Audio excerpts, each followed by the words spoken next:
Саламатсыздар, урматтуу Кыргызстандык мекендеш жердештерим. Урматтуу мекендештер, менин аты-жөнүм Чыңгыз Капаров.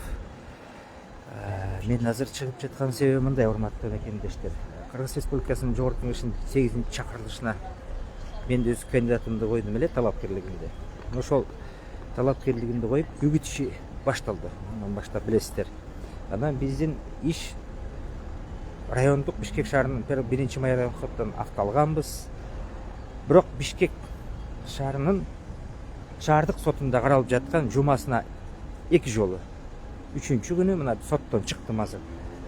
3-чү, 5-чү күнү болчу. Азыр мен соттук коллегага, Бишкек шаардык соттук коллегага үгүт ишине жибериңиздер деп сурансам, уруксаат берген жок. Тилекке каршы 5-чү күнгө калтырып койду. 5-чү күнү сот болот. Анан алардын айтымы боюнча биз жибере албайбыз деп алар өздөрүнүн ойлорун айтты. Мына мен болгон борбордук шайлоо комиссиясынан алган чечимди, күбөлүктү көргөздүм сотторго. Тилекке каршы ушундай чечим кабыл алышты. Урматтуу мекендештер, эми өзүңүздөр калыс болсоңуздар, мени буту колумду тушап коюп анан күбөлүк берген менен катты жибербей атат. Эми элдин баары үгүт ишине кетишти. Мен Нарындан катышып аткам. Нарын району, Актала району, Атбаш району, Нарын шаарынан 30-чу округтан. Урматтуу мекендештер, касиеттүү кыргыз элим, ушу кантип болсун? Албетте бул убакыт өтөт. Мына 3 жылдан ашып калды да, ошол соттор эми мен ушул Жогорку Кеңешке катышсам, мурун жумасына 2 жолу өтчү сотто эми 3 жолу кылмай болду. Эмки 2-чү күндөн баштап, мына 5-чү күн болот. Мурун 3-чү, 5-чү күн болсо эми 2-чү, 3-чү, 5-чү күнү кылып атышат. Мен да барып элге жолугайын, үгүт ишим кылайын, дебат деген бар, кайрылуу деген бар элге деп соттон чечимдердин баарын көргөзсөм дагы уруксаат берген жок. Алар кантет, биз бөлүп кое алабыз кийин, эгерде. Бирок биз жибере албайбыз дейт. Эми ушу кантип болсун? Урматтуу менин шайлоочуларым, менин аты-жөнүм Чыңгыз Капаров.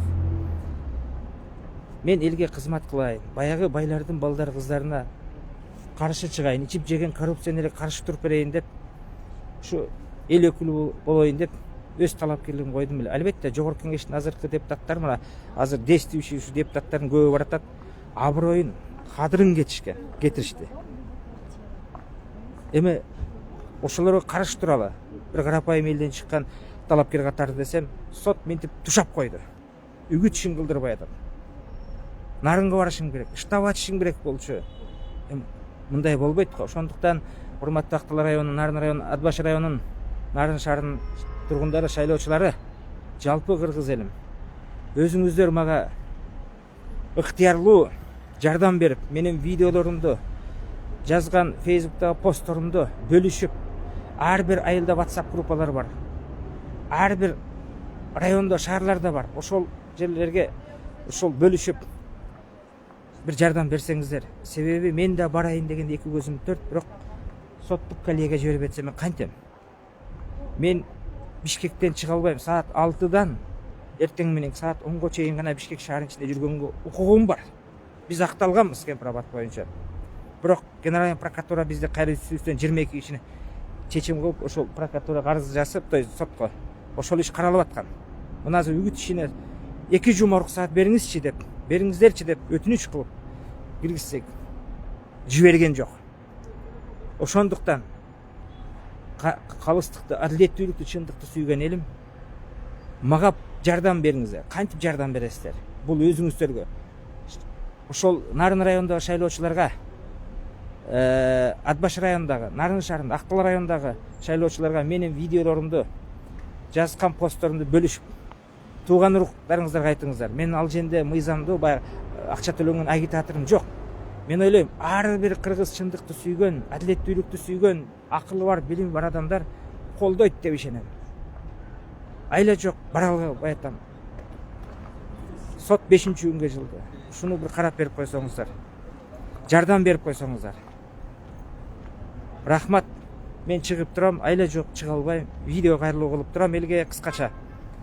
Сот жиберген жок Нарынга. Үгүт ишине мага. уруксаат берген жок.